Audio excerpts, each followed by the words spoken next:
안녕하십니까? 잘 지내셨어요? 오늘 우리 조한나 선교사님 오셔서 반갑습니다.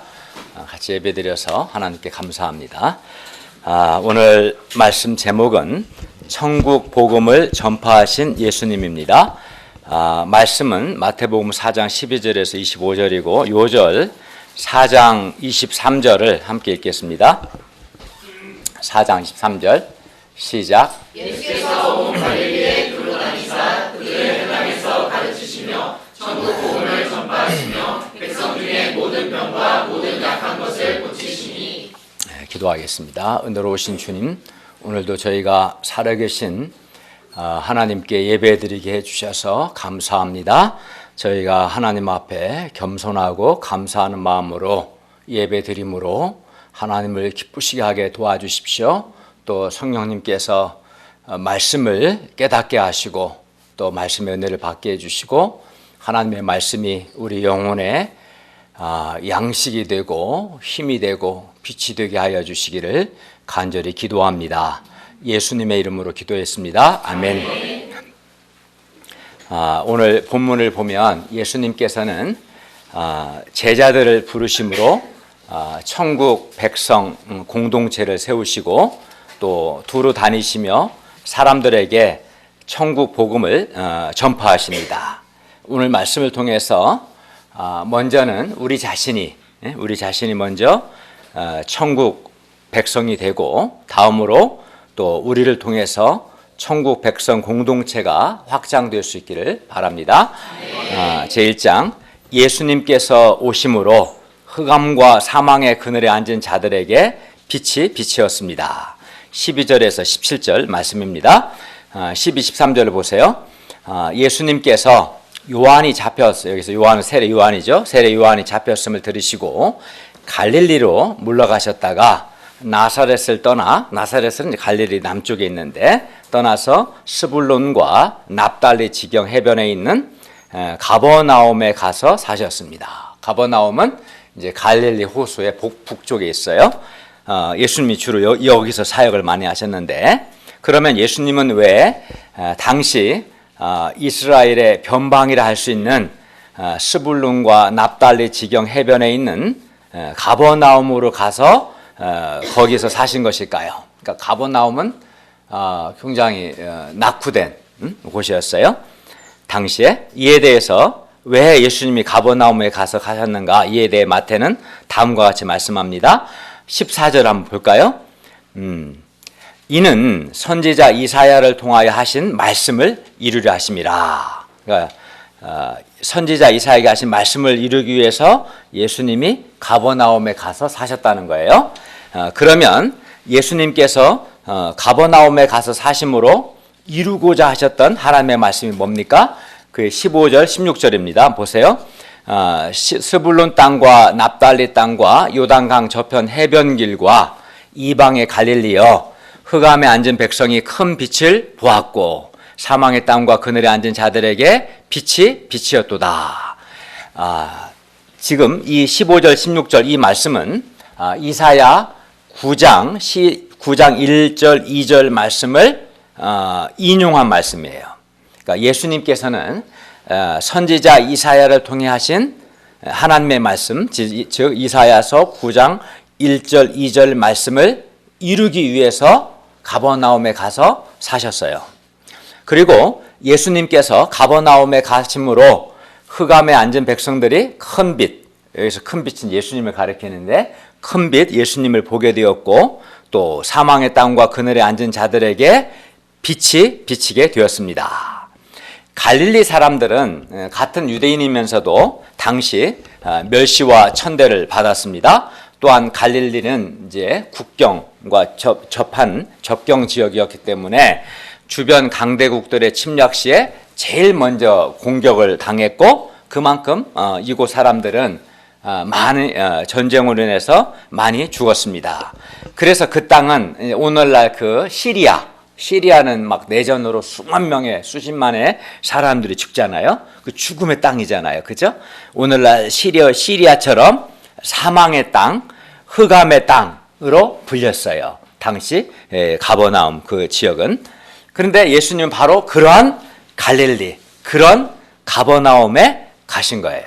예수님은 이스라엘에서 가장 어두운 곳, 가장 무시받는 곳, 가장 희망이 없는, 가장 그 절망적인, 오늘날 시리아처럼 그런 곳으로 가셨습니다. 그리고 거기서 천국 복음을 전파하셨습니다. 그리하여 흑암에 앉은 백성이 예수님으로 인해서 큰 빛을 보고 사망의 땅과 그늘에 앉은 자들에게 예수님으로 말미암아 빛이 비치게 되었습니다. 그런데 스불룬 땅과 납달리 땅, 요단강 저편 해변길과 이방의 갈릴리 사람들만, 당시 그곳 사람들만 흑암과 사망의 그늘에 앉아 있는 것은 아닙니다. 그러니까 하나님을 떠난 모든 사람들이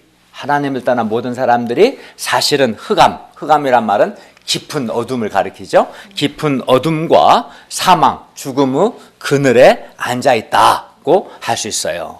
사람들을 보면 어떤 사람은 겉으로 볼 때는 아무 문제 없는 것처럼 보이지만 그의 내면을 자세히 보면 어떤 사람들은 슬픔과 운명주의의 흑암 가운데 있고, 어떤 사람들은 패배주의와 열등감, 또 그로 인한 무기력이라는 흑암 가운데 앉아 있는 것을 볼 수 있습니다. 또는 미움과 시기심, 경쟁심이라는 흑암 가운데 있는 분도 있습니다. 또는 허무와 무임이라는 죽음의 그늘에 앉아 있는 사람도 있습니다. 또 어떤 사람은 무엇을 위해 살아야 하는가, 삶의 참된 목적과 방향을 알지 못해서 어둠 속에서 방황하고 있습니다. 또 어떤 사람은 장래에 대한 막연한 염려와 불안과 두려움으로 죽음의 그늘에 앉아 있는 사람도 있습니다. 그러니까 사람들 자세히 보면 하나님을 떠난 사람은 흑암과 죽음의 그늘에 앉아 있다 하는 것을 알 수 있어요. 그런데 큰 빛, 예수님이 큰 빛이 되신다는 것은 어떠한 어둠도 다 몰아낼 수 있다는 거예요. 작은 빛이 아니라 큰 빛이죠.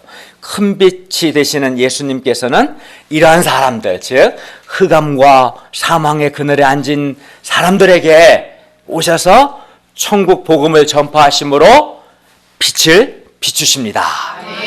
그리하여 지금도 큰 빛이 되시는 예수님과 또 예수님이 전파하시는 천국 복음을 영접하는 사람, 받아들이는 사람은 운명주의, 패배주의, 열등감, 미움, 시기심, 허무, 무임, 염려, 불안과 같은 이러한 죽음과 어둠의 세력이 물러가고 생명이 살아나며 밝은 인생을 살게 됩니다. 왜냐하면 예수님은 큰 빛이 되시고 예수님은 복음의 말씀을 통해서 흑암과 사망의 그늘에 앉은 자들에게 빛을 비추기 때문입니다. 17절을 보십시오. 이때부터 예수님께서 비로소 전파하여 말씀하셨습니다. 회개하라, 천국이 가까이 왔느니라. 천국이 가까이 왔기 때문에 회개하라, 이런 말이죠. 우리가 3장 2절에서 이미 배웠죠. 이 말씀을. 여기서 배운 것처럼 여기서 천국은 뭡니까? 하나님의 나라, 하나님의 통치, 하나님의 다스림을 받는 역동적인 상태를 가리킨다고 우리가 배웠어요. 천국, 하나님 나라는 하나님의 다스림을 받는 역동적인 상태를 가리킵니다. 그리고 천국이 가까이 왔다는 것은 이미 천국이 도래했다, 이미 천국이 현존한다, 현재 존재한다라는 뜻입니다. 그런데 우리가 천국, 하나님의 역동적인 다스림을 경험하고 소유하려면 어떻게 해야 합니까? 회개해야 합니다. 회개해야 천국을 소유합니다. 즉 회개해야 하나님의 역동적인 다스림, 하나님의 통치를 내가 누리고 경험할 수 있습니다. 회개해야 또 천국 백성이 됩니다. 그리고 회개라는 것은 죄를 떠나 하나님께 돌이키는 것을 의미한다고 배웠습니다. 그리고 하나님께 돌이킨다는 것은 구체적으로 회개하고 하나님께서 보내신 예수 그리스도를 믿고 하나님께 순종하는 것, 이것이 회개죠. 예수님을 믿고 하나님께 순종하는 겁니다. 죄를 떠나 예수님을 영접하고 하나님께 순종하는 것, 이것이 회개입니다. 그리고 이렇게 회개하고 하나님께 순종할 때 그 사람 안에, 그러니까 회개한 그 사람 안에 하나님의 통치가 이루어집니다. 회개할 때 하나님의 다스림을 받아 죄 용서의 은혜를 경험하게 되고 하나님이 주시는 위로와 사랑을 경험하게 됩니다. 회개할 때 하나님의 다스림을 받아서 그 영혼이 참 기쁨과 만족을 누리게 되고 마음의 참 평화를 누리게 됩니다. 그러니까 회개하는 게 중요한 거죠. 회개하고 내가 예수님을 나의 하나님으로 나의 구원자로 영접하고 하나님께 순종할 때 그 사람 안에 하나님의 다스림, 하나님의 통치가 이루어져서 그 사람은 죄 용서의 은혜와 하나님이 주는 위로와 사랑과 영혼의 참 만족과 기쁨과 평화를 누리게 됩니다. 회개할 때 이렇게 천국을 경험하며 천국 백성이 됩니다. 그렇기 때문에 회개를 해야죠. 그러므로 우리는 회개하기 싫어하는 마음, 어떤 사람은 회개하라고 해도 회개를 안 해요. 회개하기 싫어하는 그 완악함, 회개하기 싫어하는 고집, 그 교만을 버리고 회개함으로 하나님의 다스림을 받고 천국 백성이 될 수 있기를 기도합니다. 제2장 내가 너희를 사람을 낚는 어부가 되게 하리라. 18절에서 22절 말씀입니다. 18절에서 22절은 예수님께서 사람들을 사람을 낚는 어부로 부르시는 내용입니다. 18절을 보십시오. 예수님께서 갈릴리 해변에 다니시다가 두 형제 곧 베드로라 하는 시몬과 그의 형제 안드레가 바다에 금을 던지는 것을 보시니 그들은 어부였습니다. 예수님의 제자들이 주로 어부였죠. 19절을 보십시오. 나를 따라오라. 내가 너희를 사람을 낚는 어부가 되게 하리라. 여기서 사람을 낚는다는 의미는 오늘날 보이스 피싱을 말하는 건 아니고 피싱이라는 말은 같은데 여기 사람을 낚는다는 의미는 이렇게 보통 물고기는 어때요? 어부는 바다에서 물고기를 낚는 것처럼 사람을 낚는다는 것은 죄와 죽음의 바다에 빠져서 이렇게 비유적인 의미겠죠. 죄와 죽음의 바다에 빠져 허우적거리며 죽어가는 영혼들을 이렇게 건져 올려서 물고기가 아니라 사람을 어디서 그냥 이 바다가 아니라 죄와 죽음의 바다에서 낚아서 건져 올려서 천국 백성이 되게 하는 것, 이게 이제 사람을 낚는 어부라는 의미입니다. 그러니까 사람을 낚는 어부의 삶은 사람을 죄와 죽음에 빠져 죽음의 바다에서 이제 놔두면 죽는 거죠. 나 그냥 냅두면 하나님의 심판을 받는데 이런 사람들을 이제 건져낸단 말은 구원하는 거지. 구원해서 살려내고 그 사람으로 하여금 그 하나님 안에서 새로운 삶, 새 삶을 살게 하고 더 나아가 그 사람이 하나님께서 쓰실 만한 사람으로 키우는 삶, 이게 사람 낳는 어부의 삶이고, 이게 사람 낳는 어부의 삶을 가장 먼저 실천하신 분이 예수님이지. 예수님께서 이런 안드레나 시몬을 이렇게 낚아서 건져내서 그들을 구원해서 그들을 하나님 쓰실 만한 사람을 키우시잖아요. 이것이 이제 사람 낳는 어부죠. 그러니까 오늘날 우리 목자님들의 삶이 이런 사람 낚는 어부의 삶이라고 할 수 있겠죠.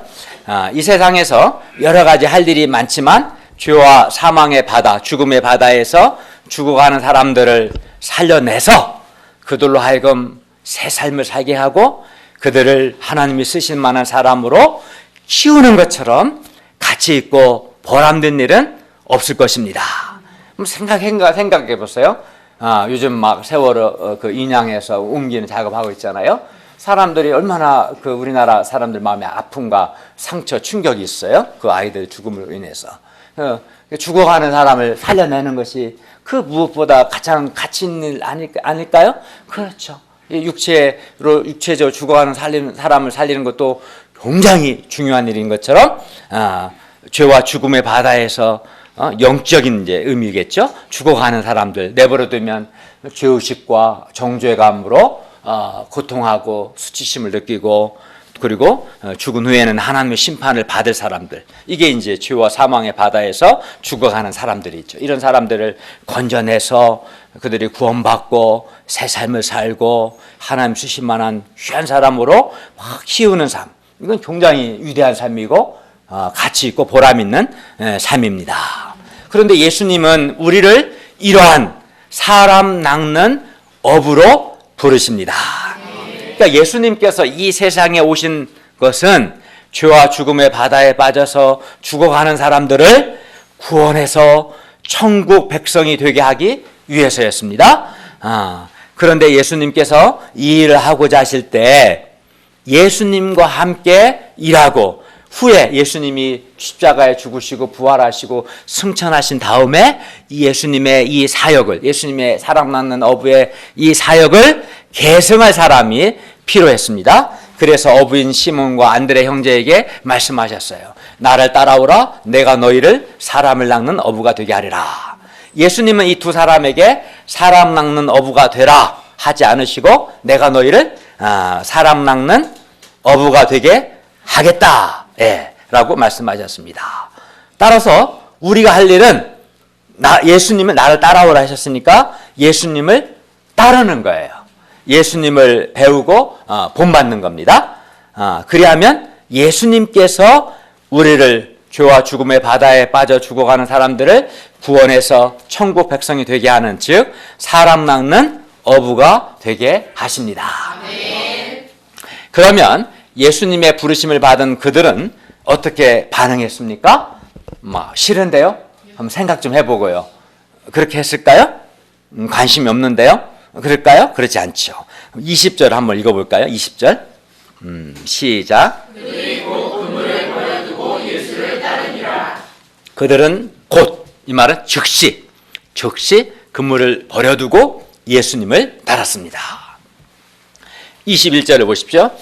예수님은 거기서 더 가시다가 다른 두 형제 곧 세베대의 아들 야고보와 그 형제 요한, 야고보와 요한이, 야고보 요한도 형제고 시몬과 안드레도 형제지간인데 야고보와 요한이 그의 아버지 세베대와 함께 배에서 금을 깁는 것을 보셨습니다. 제자들은 성실한 사람들이에요. 논팽이처럼 노는 사람들이 아니고 그냥 열심히 자기 일을 하는 사람들이에요. 불성실하면 안 돼. 성실한 사람들이었어요. 그들은 고기들이 빠져나가지 못하도록 열심히 그물을 수선하고 있었어요. 예수님은 그런데 그들도 이 야고보와 요한도 부르셨습니다. 부르시되 세베대의 소망이 되는 두 아들을 다 부르셨습니다. 그들의 반응은 어떠했습니까? 또 22절을 볼까요? 그들이 곧 배와 아버지를 버려두고 예수를 따르니라. 그들도 즉시 배와 아버지를 버려두고 예수님을 따랐습니다. 결단했죠. 근데 세베대도 참 훌륭한 사람인 거예요. 두 아들이 예수님을 따르도록 허용하잖아요. 잘 따르도록. 굉장히 훌륭한 아버지입니다. 예수님은 이렇게 그날 하루에 갈릴리 해변에서 시몬, 안드레, 요한, 야고보 이렇게 네 사람을 사람 낚는 어부로 부르셨습니다. 그리고 그들이 예수님을 따랐을 때 첫 천국 백성이 되었고 천국 백성 공동체가 이제 형성되었습니다.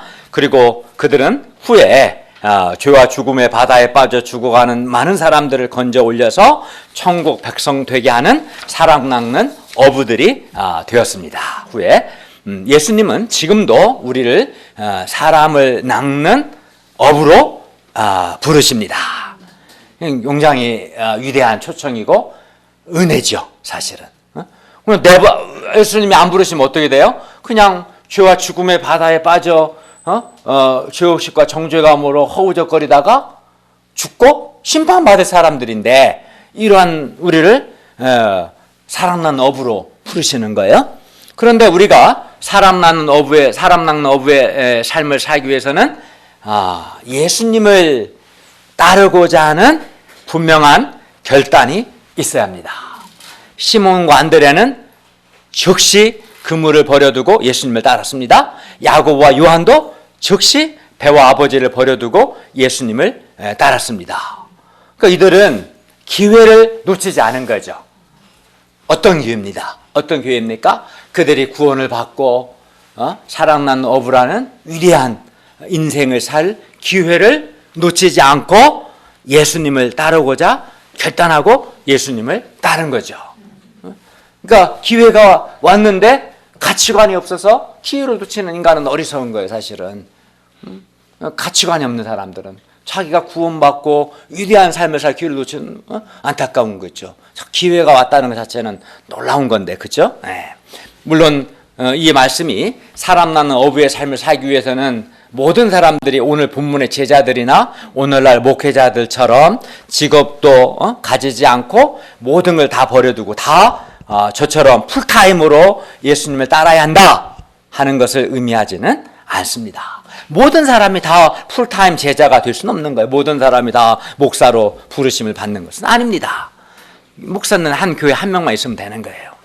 학생으로서 또는 직장인으로서 또는 가정주부로서 또는 각자 자기 직업을 가지고 사람 낚는 어부의 삶을 살면 되는 겁니다. 중요한 것은 직업을 포기하는 게 아니라 각자 자기 직업을 가지고 살되 예수님을 따르고자 결단하는 것, 이게 이제 중요한 거예요. 결단하지 않으면 평생 사람 낚는 어부가 될 수가 없고 그 자신이 죄와 사망의 바다에서 늘 허우적거리는 인생을 살 수밖에 없는 거예요. 중요한 것은 직업을 버리라는 게 아니라 예수님을 따르고자 결단하라는 거예요. 그래야 예수님을 따르는데 이제 방해가 되는 것을 버릴 수 있어야 합니다. 우리가 예수님을 따르기 위해서는 예수님을 따르는데 방해가 되지 않도록 이제 우리의 삶의 방식이나 또는 인간관계 등을 새롭게 재정립을 해야 합니다. 예를 들어서 우리가 이제 예수님을 따르기 위해서는 성경도 공부하고 이렇게 오늘 지금처럼 주일 예배도 드리고 이런 삶의 방식을 살해하지 않겠습니까? 그러려면 어떻게 해야 돼? 주일날 가족 결혼식에 갈 수가 없는 거예요, 사실. 그지? 결단을 필요한 거죠. 예수님을 따르고자 결단하고 예수님을 따르는데 방해가 되는 것은 거부할 수 있는 게 이제 필요한 거죠. 그런 자세가 필요한 거죠. 또 우리에게 예수님 중심, 사명 중심의 삶을 요구되고 그런 삶을 살아야 합니다. 또 사람이 내게 원하는 삶이 아니라 하나님께서 내게 원하시는 그런 삶을 살아야 합니다. 그리고 이렇게 이것이 이제 예수님을 따르는 거예요. 직업을 버리는 게 아니라 각자 자기 직업을 가지고 예수님 중심의 삶, 사명 중심의 삶.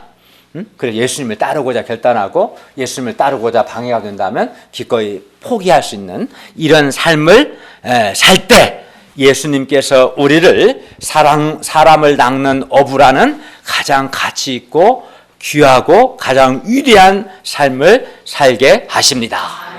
그러므로 우리가 이 시간 예수님을 따르고자 결단을 하고 사람 낚는 어부가 될 수 있기를 기도합니다. 기회가 늘 오는 건 아닌 거예요.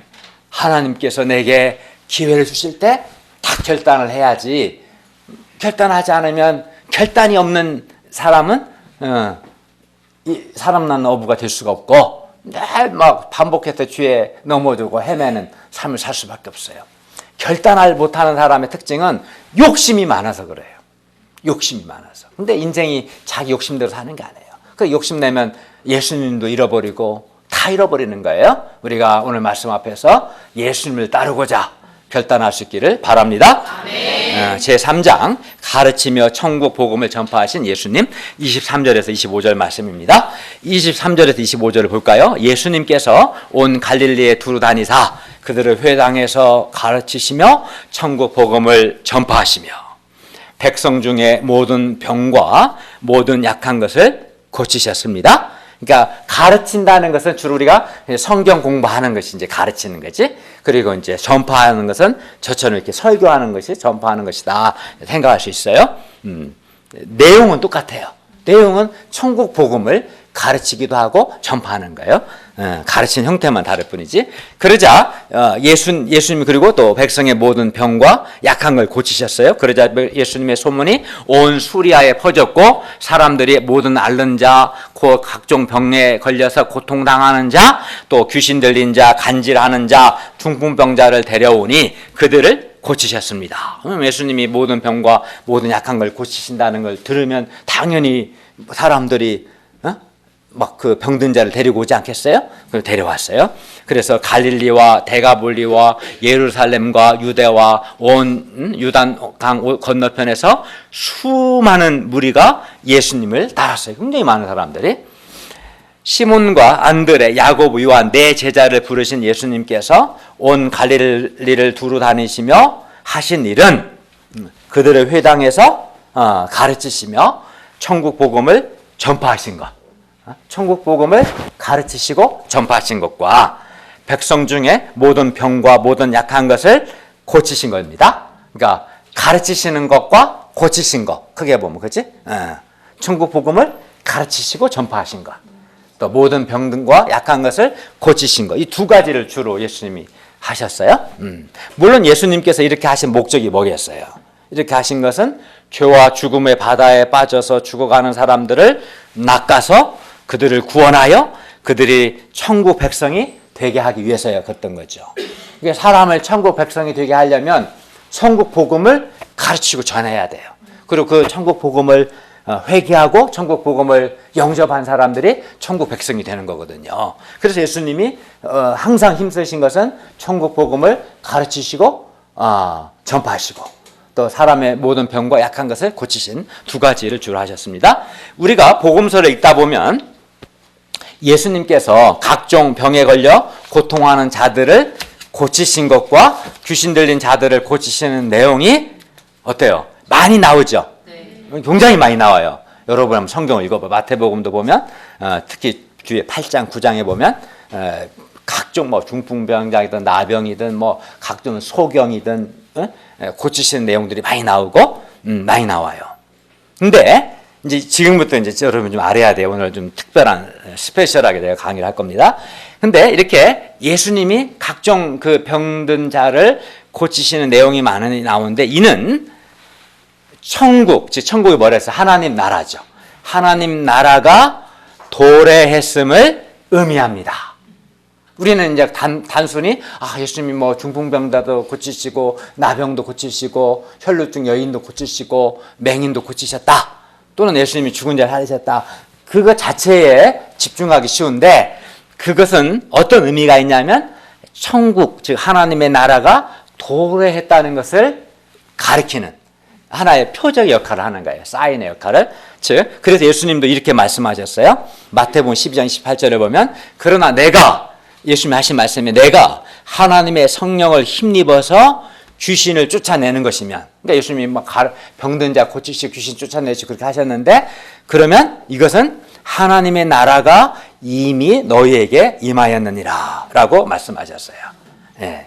그렇기 때문에 우리는 예수님께서 병 고치시고 귀신을 쫓아내시는 것을 보고 뭘 알아야 하냐면 사탄의 세력이 떠나가고 하나님의 통치, 즉 하나님 나라가 능력으로 임했다라는 것을 알아야 합니다.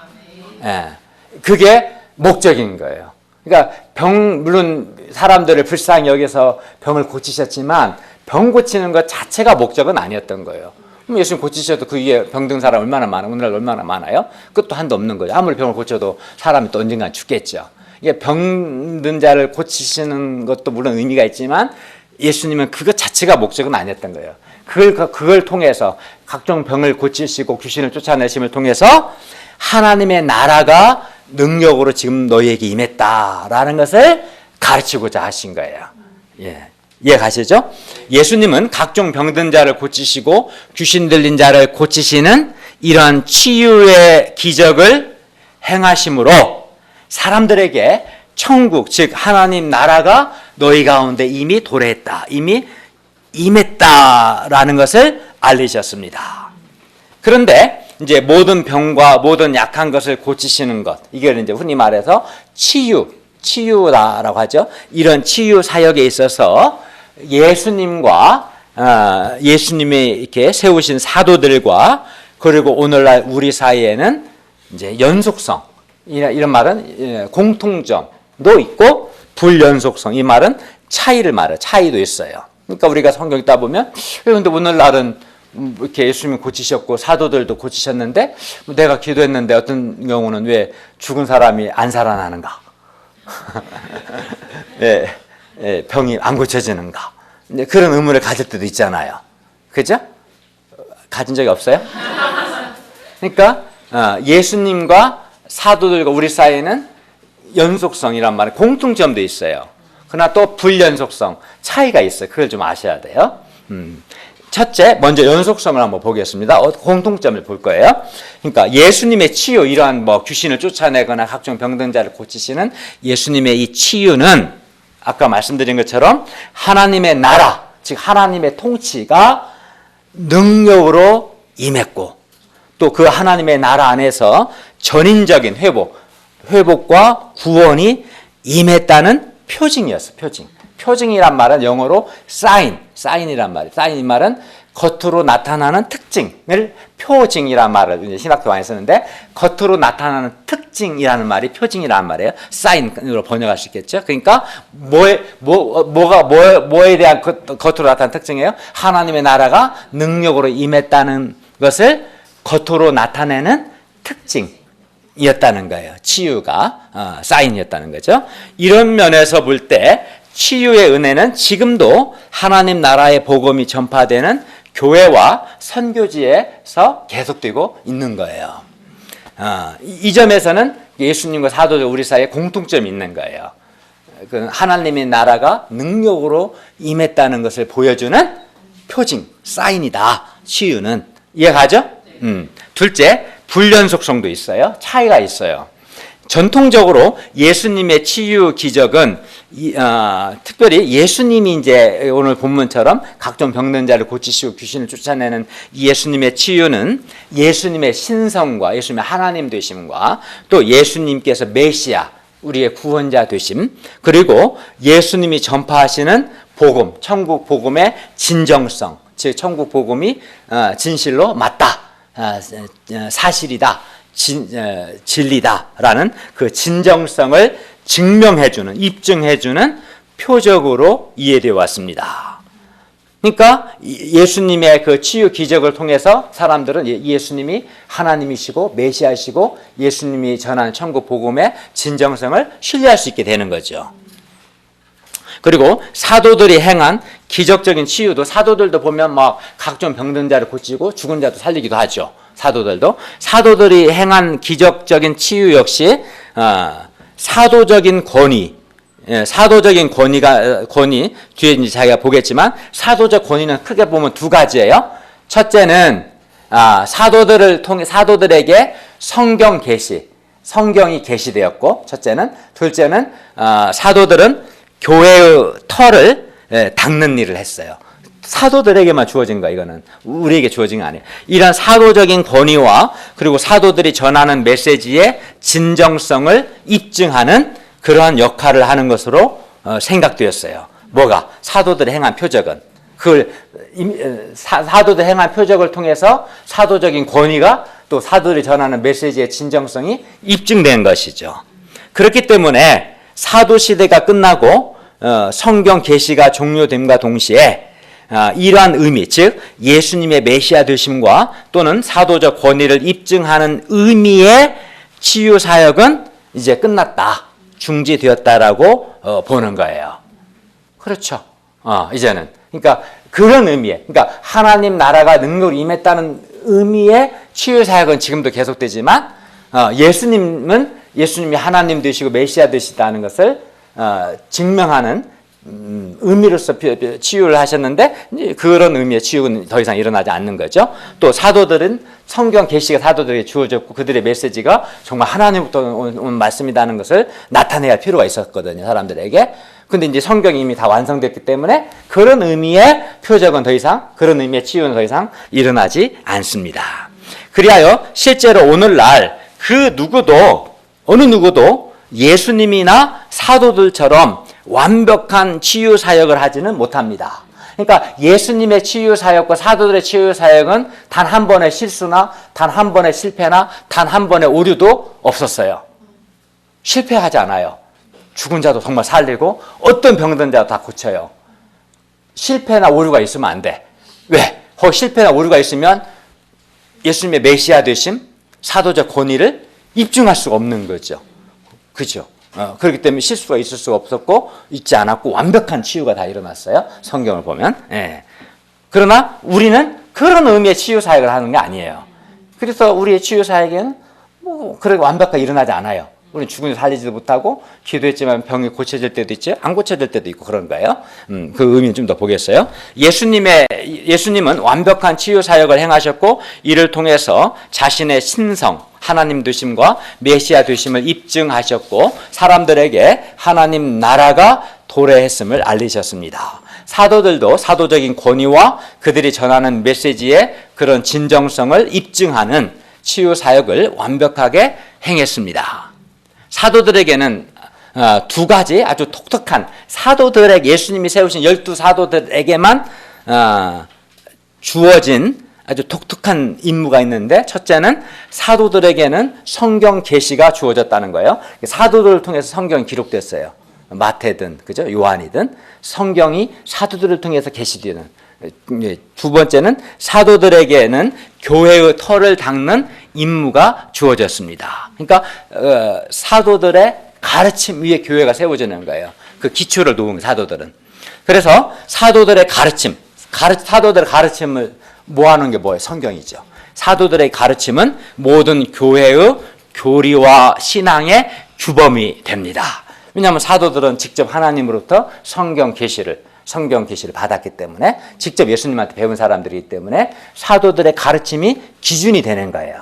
그들의 가르침이 모든 옳고 그름, 교리나 신앙의 옳고 그름의 기준이 되는 거예요. 사도들의 가르침이. 그들은 그런 임무가 주어진 거예요. 그들에게 성경이 주어진 거예요. 성경 계시가. 다음으로 사도들에게는 오고 오는 모든 세대의 교회들이 세워지는 교회의 터를 닦는, 기초를 닦는 독특한 임무가 주어졌습니다. 그래서 에베소서 2장 20절은 이렇게 말씀해요. 너희는 사도들과 선지자들의 터 위에 세우심을 입은 자다. 그러니까 교회는 사도들의 터, 그들의 닦아놓은 터 위에 세움을 입는다 라고 말해요.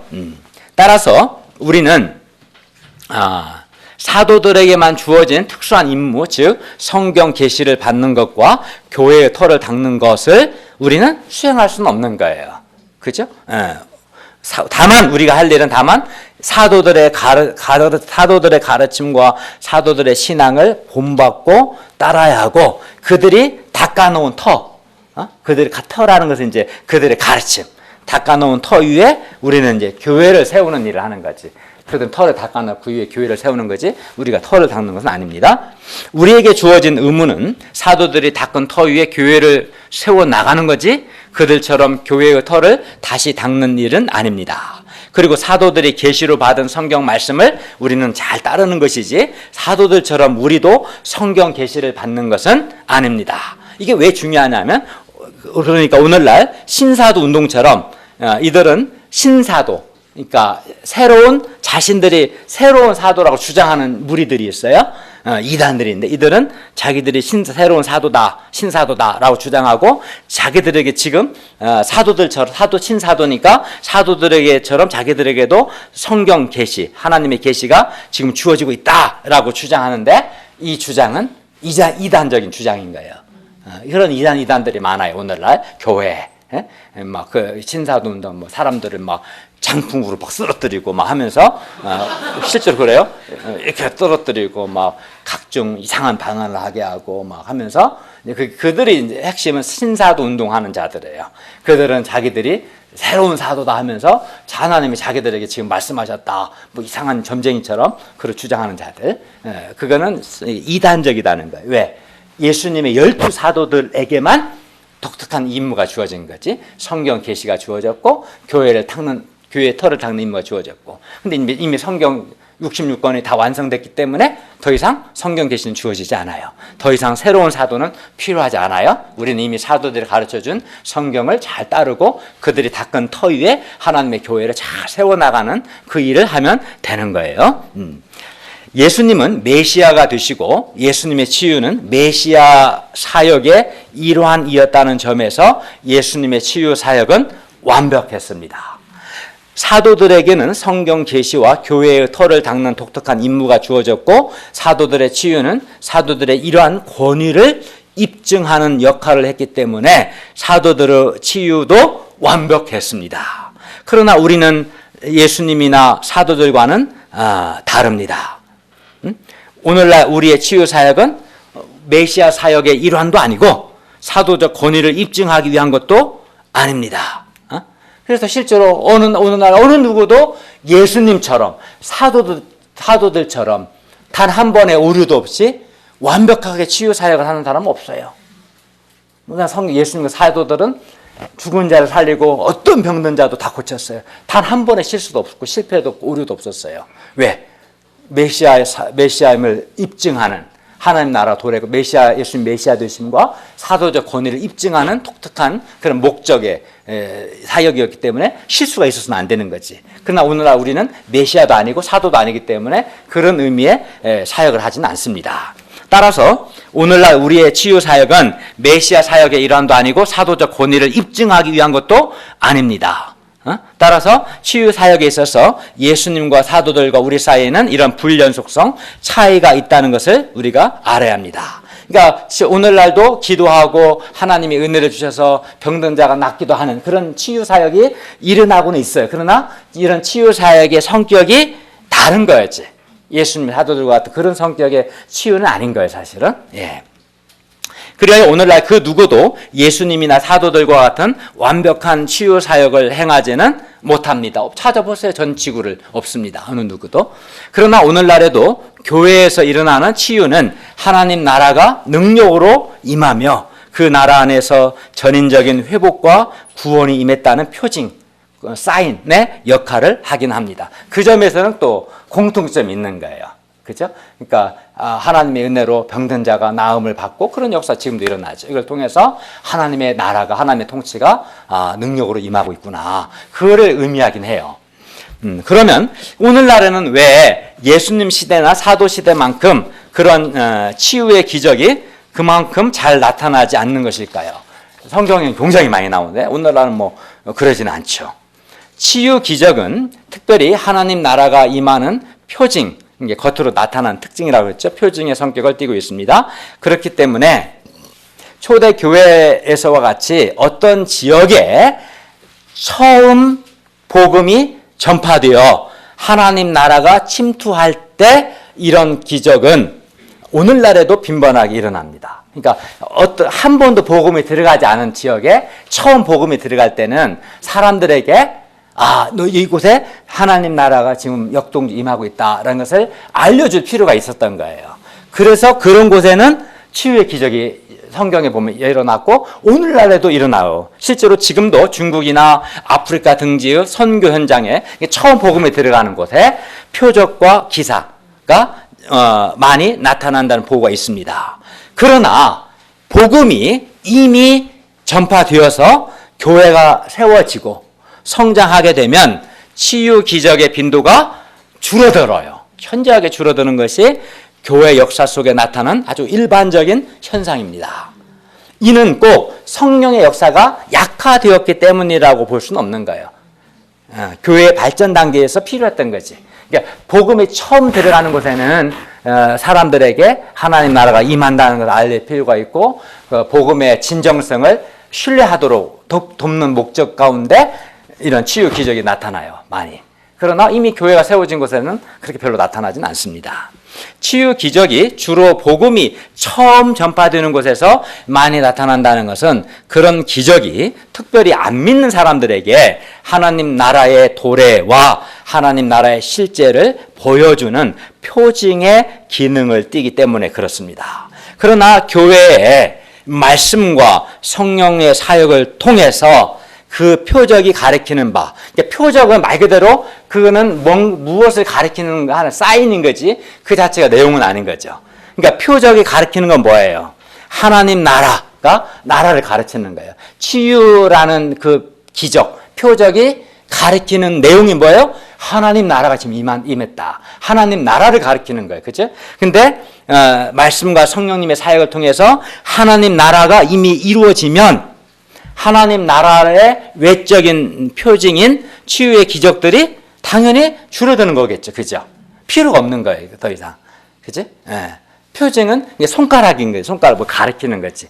이게 자체가 목적이 아니고 뭐 가리키는 대상이 중요한 거죠. 그거는 하나님 나라가 그 표적, 그 치유 표적이 가리키는 대상인데, 근데 이 하나님 나라는 병 고침을 통해서 이루어지진 않아요. 오늘 말씀처럼 천국 복음을 영접하고 성령님의 역사를 통해서 각 사람 한 사람 안에 하나님 나라가 이루어지거든요. 그래서 말씀을 통해서 성령의 역사로 말미암아 하나님 나라가 이미 이루어지게 되면 외적 표징인 치유의 기적은 현저하게 줄어들 수밖에 없는 겁니다. 이는 이미 하나님 나라의 임재, 실제를 경험하고 있는 신자들이 계속 그런 외적인 표적, 병고침 같은 그런 표적을 추구하기보다는 말씀 중심의 삶을 살게 하시려는 성령님의 섭리라고 생각할 수 있습니다.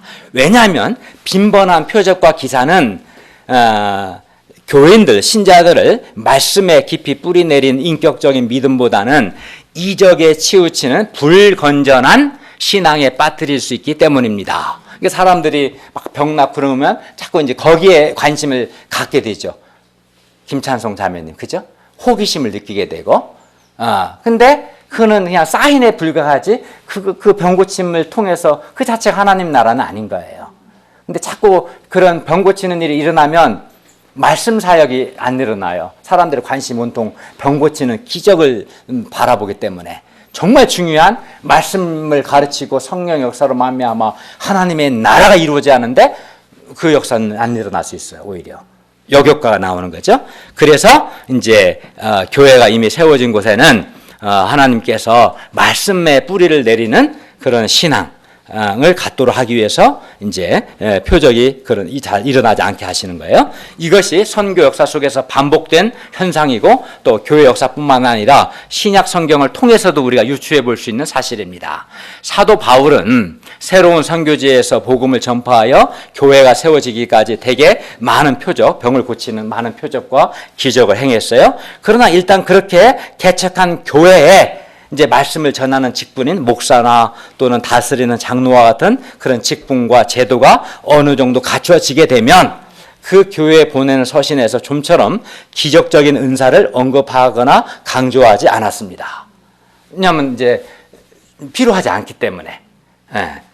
그래서 잦은 위장병에 시달렸던 목회자 디모데에게 디모데가 위가 안 좋았어, 위가. 그래서 사도 바울이 내린 처방은, 취했던 처방책은 포도주를 좀 마시라 라는 거였어요. 그게 다예요. 그러니까 그걸 잘 고쳐주려고 하진 않은 거예요. 그냥 그게 목적은 아니니까. 포도주 마시라고 성경에 나와 있어요.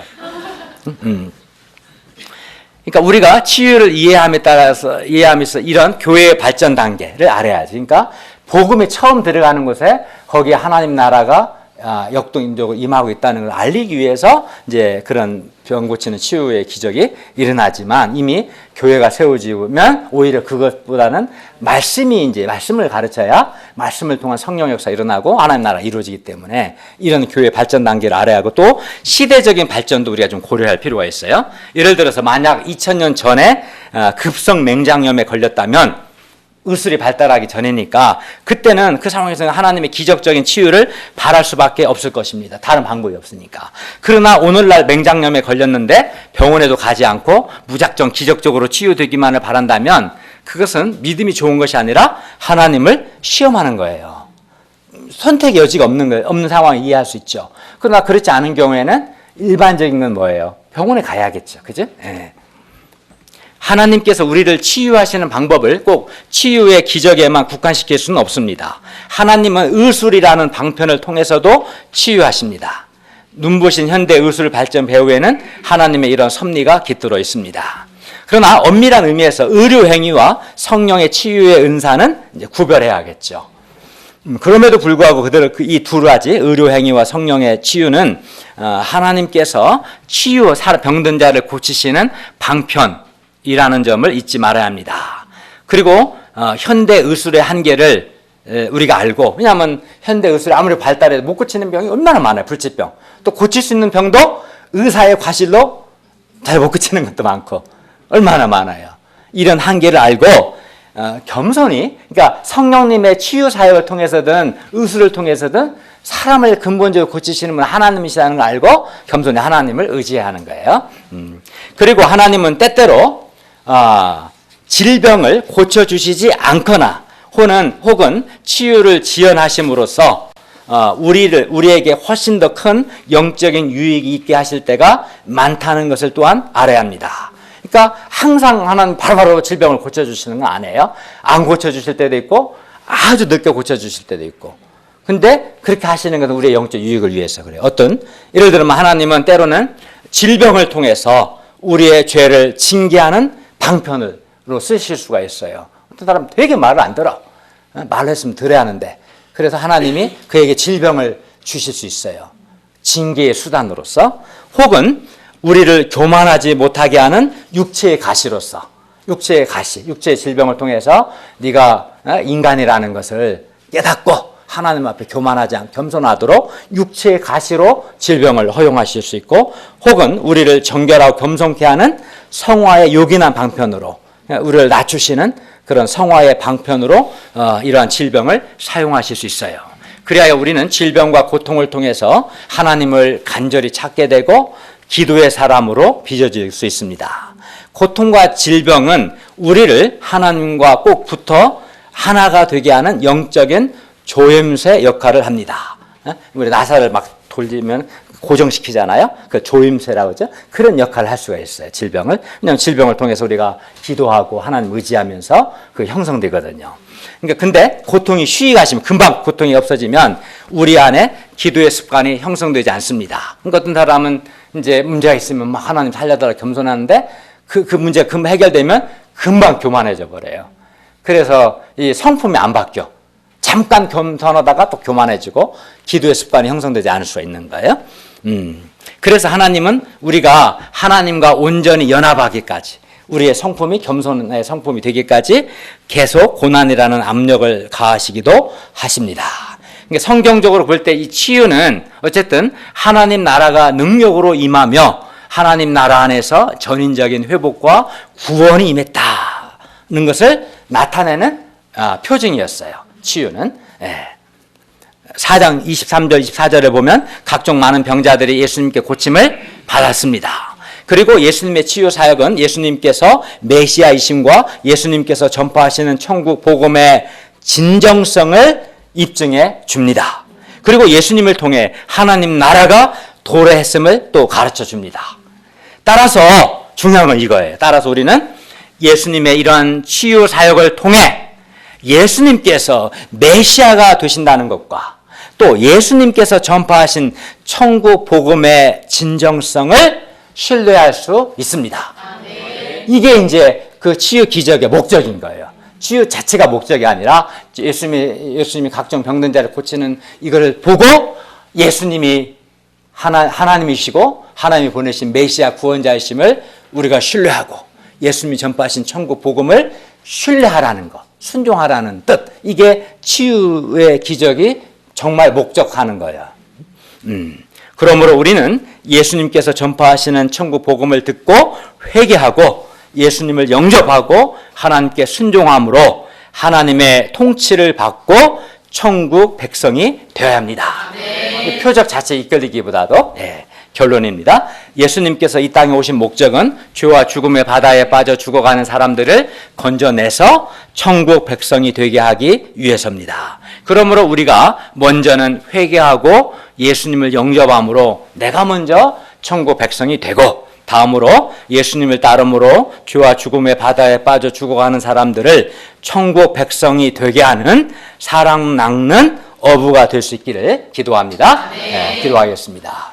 은혜로우신 주님, 우리가 오늘 말씀과 같이 회개하고 예수님을 영접하고 하나님께 순종함으로 하나님의 역동적인 다스림, 통치를 받게 하여 주시옵소서. 또 예수님을 따름으로 사람 낳는 어부가 되게 하여 주시옵소서. 또 예수님께서 각종 병든 자, 고치시고 주신 자를 고치신 이 사건들을 통해서 예수님의 신성과 예수님의 메시아 되심과 천국 복음의 진정성을 우리가 확신하고 천국 복음을 영접하고 순종할 수 있도록 도와주시옵소서. 예수님의 이름으로 기도했습니다. 아멘.